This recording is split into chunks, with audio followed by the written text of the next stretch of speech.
He savors fried thunder dragon meat, declaring it the best, and smiles at the souvenir he will share with the villagers. A bird drifts across the sky as a lone key gleams in the weeds. A wagon reaches a forest clearing and vanishes into a shimmering barrier. It is June, year 1013 of the Holy Calendar. The western Ural Kingdom's village of Jaln lies calm beneath summer skies.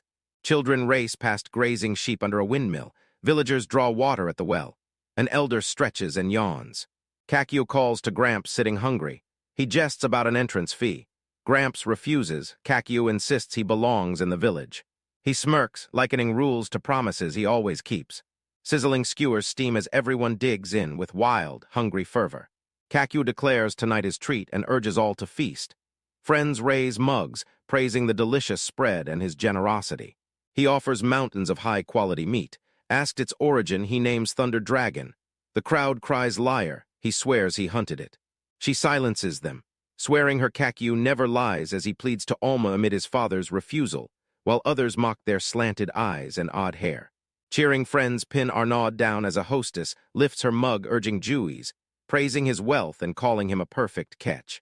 Grandfather drunkenly offers his granddaughter by majority vote.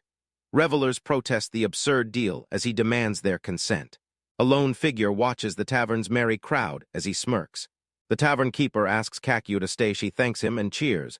Then Jewies stumbles as a friend rushes to ask her to rest. He asked after the baby. She smiled that the meat made it so energetic. The child asked when it'd arrive. She said about a month. He vows to return next month. He rests his hand on his wife's belly and promises their baby happiness. He collapses onto the bed in exhaustion, marveling that living a simple, normal life truly feels like a miracle he never expected. He lost his life long ago in Japan. For his misdeeds, he was cast into hell and reborn as a demon. His life in hell was horrible. He barely escaped death, ranked demons, Satan, and Zeus's wars. Hell was merciless. 2 years he fought for the wisdom to survive. Zeus, the supreme deity of heaven, loomed fierce and vowed to punish the brat. Satan, the supreme deity of hell, laughed, ready to end the geezer's life. The demon realized too late that he couldn't escape as burning figures rained down around him. 2 warriors collide in a blinding explosion of swirling energy and light. A mushroom cloud towers over the ruins. He had thought he was dead for sure, yet had poured every effort into 2 years of struggle. He slowly opened his eyes to alien trees and unfamiliar skies, realizing he had awakened in a world beyond Earth. He faked amnesia, spent 3 years in a village, then traveled as a human merchant feeling blessed living a dream. He assures everyone he was just kidding, then exclaims how lucky he feels. After 2 years in hell, he savors good meals, sleep, and strength forged through hell as his bonus stage unfolds like a hero's tale. He revels in finally living a slow life while strong, insisting he must enjoy it, taunting Satan and laughing with glee. A young maid clears her throat and offers water sent by her mother. Alma gratefully admits thirst as she accepts. The maid hesitates for a moment. She thrusts a pair of leather gloves forward, voice trembling, begging him to accept. When he hesitates, she nods yes. He offered a red glove his father taught him to craft for rope burns. She tried it, amazed by its fit and warmth, praising Alma. He smiles and says he'll treasure it. She clasps her hands and beams her thanks to Alma. Alma straightens and says it's for her future husband, then bids good night and slips away. He stammers good night, Alma. He tells Alma he's a demon, his skin too tough for rope burns, so he can't marry her. Alma jumps in delight. They reflect on family. Collapsed on his bed, he feels that demons do not age. He cannot start a family with humans because he would outlive any children. A coastal settlement basks in evening light. The man calls to Kakyu, inviting him to fish once he's done eating. He notes that she was able to gift him the gloves. His friend looks on enviously, longing for a pair while he keeps praising them with a grin. Father snarls he will not give up his daughter or doubt Alma's charm. The boy insists he is no lollican and will not be his son. He wonders what Alma saw in him. His friend says it's because he saved her life, but he calls it annoying. They sit in silence. Alma was born frail. Doctors doubted she'd live past 10. She hides her weakness with cheer, yet stays bedridden at home. 1.5 years ago, she returned with spices that revived the flock. A stranger then, now he and the village cherish her. He watches as a trembling voice cries out about unnecessary deeds. He smirks, pleased they're grateful, and he's got a bite. Friend urges Kakyu to fish or talk. Kakuyu hooks a big fish, then reveals a draft notice from Central and joins the army. He demanded why so sudden. She reminded him she'd been a reserve soldier and demon activity in the Ural Kingdom had surged. The merchant missed the news by teleporting. A friend entrusts him with Alma and Ars as Jui's Hope's next child is a boy. She balked, but he said it was a precaution his father was eaten by a demon. She asked if he trusted her. He nodded, wanting her. A hand grips the hilt with quiet resolve. They sit overlooking the fields as he admits he won't make any promises. The merchant totals 30,000 riel, thanks the traveler, and asks when she'll return. She says next month she'll visit his brother. He kneels and calls Alma. She stops, puzzled. Then he takes her hand and pulls her close, a playful spark in his eyes. Kakuyu gives Alma a dragon scale necklace in thanks for her gloves, then waves goodbye as the group shouts, "Thank you, Kakuyu-san." He draws the curtain, revealing the girl waving beside a smiling man. A traveler steps from a goat-drawn wagon into a lively market street. He haggles with desert traders, endures a tavern scuffle, surveys ancient ruins, then continues down the dusty road. In July at Gazaria's royal capital, Wyverna, a merchant accepts a rose insignia and promotion papers. Now he can deal with nobles. A lively market alley stretches ahead. The traveler considers for a moment. The merchant offers a black garment. The traveler pays 1 gold. She marvels at his advancement. He grins and vows to brag in Ural. She warns of nearby Holy Knights expedition. He asks why. Blessed by the goddess, the Holy Knights detect hidden demons and periodically purge overseas, but rumors hint at darker secrets.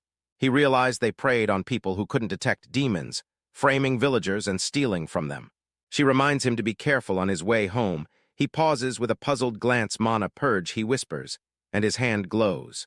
He has a bad feeling. Though he hates teleporting in public, time forces his hand. Ahead lies a secluded clearing dotted with strange stakes. A solitary horse-drawn wagon trudges down a quiet forest road, its canvas cover swaying with each measured step. A lone figure pushes through tall grass, emerging into an open field. A lone figure surveys a distant windmill, engulfed in flames. A tense figure stares ahead as sweat trails down a resolute face. Smoke drifts across his view. Could it be fire? He can't believe it. He wills himself calm, insisting nothing's happening. Smoke drifts from cooking chimneys, and even out of seasoned fields burn dead grass. Startled, he's convinced he can handle any fire. He bolts off, calling Kakuyu-san. He believed everything was okay as he faced the roaring inferno engulfing the walls. A boy stumbles through raging flames, clutching a wounded girl. A shocked young man stands as flames engulf the room. Wounded fighters lie scattered among broken planks and rising smoke. Pain and fear choke their voices as they whisper Gramps, Arnaud, Jui's, Alma in a haunting final plea. Rain lashes as a desperate figure crouches over the injured, demanding to know what happened. And who did this, please tell me. Devil's Eye casts flickering flames over the fallen before sole viewer unveils their drifting spirits in the void. Villagers pleaded ignorance of demons, but the Holy Knights demanded proof of evil, citing dragon meat as damning evidence. He demands proof of innocence and orders him to name who brought the meat, smirking that he's covering them. The man stiffens. Mounted soldiers cry servants of demons must die. A shaken man realizes it happened again and remembers they covered for him. He failed to save anyone again. He wondered why the world felt so unreasonable and why they had to kill those people. He glares, every vein bulging, and roars "fucking bastards" with raw, unbridled fury. A lone figure hovers within a swirling symbol, the Devil's Eye revealing the soul searcher. Speeding past fence-lined fields and rocky cliffs until a blinding light. Horses thunder at the vortex as the mage braces himself, channeling light in his palm and warning it won't last long. On a high balcony, armored and cloaked figures watch as a lone star arcs across ruins and swamps, and one soul reaches its light. 2 riders charge, one falters, and stammers what is that another calls, "Captain, Captain, what is it, Yurei Sonoi?" The leader freezes, eyes wide. Knights stare upward as a blazing sphere of light tears through the sky. He stares at the mushroom cloud rising above the ruins, weighed down by all he's lost over the past 2 years. In hell he was dominated and starved. There were only wars and death. When he arrived in the village, he lost his human heart. He killed and consumed flesh and souls until his soul became a demon's. He intended to gather information, and if they stayed silent, he would kill them all. Then someone grabbed him. "Are you okay?" However, the quiet rhythm of everyday life unfolds.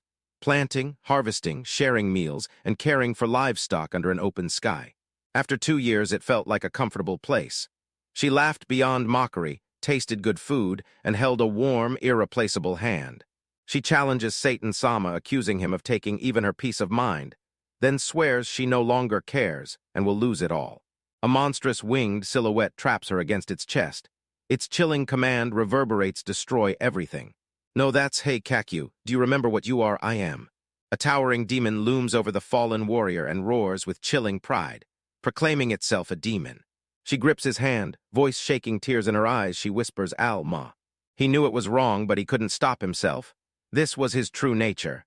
Get a grip, you say? She chides herself, head shaking. He kneels, holding her hands. I'm sorry, he murmurs. I've lost everything. Voice trembling, he says to me, you guys are my only family, so. A hushed command cuts through the tight embrace. Listen carefully. A horned beast rears in the shadows, eyes ablaze. A horned demon crouches, its gaze fixed on a man drenched in black sludge seeping from his face. A rugged pair of gloved hands tremble as they grasp the locked chest. A startled child wakes in panic, reaching out with tearful eyes. He wonders aloud when the baby will arrive. She replies softly that it should be in about a month. He insists the next child will be a boy. She hesitates, but he nods. Tears flow as he clings to the baby, begging it be this one. He drops to his knees in the ruined room, calling out ours, his voice trembling with fear and sorrow. Under a blazing sky, Kakyu swears an unbreakable oath. He claims young Ars as his son, and vows to make him the happiest in the world. With his soul aflame, he calls to Arnaud, solemnly apologizes for not promising before, and vows to make a new one. He softly calls to Ars and promises he will live a happy life. He lifts the child high against the sunrise, vowing his promise is absolute. At Earth-Hell realms, chessboard, one scoffs at another's soul packed in food, calling him the demon stranded in another world. The old sage sighs over dashed hopes as he calls checkmate, while no lesser demon matched his power and lasted 2 years unscathed. She dismissed him and vowed to burn hell, erasing Satan's familiars if it harmed another realm. He replied they were already gone. A grinning demon taunts the old man for picking up a human, while the elder quietly muses on the irony. A demon carries a child, foreseeing that the child will one day kill him. Amid gravestones, he wonders about their shared path.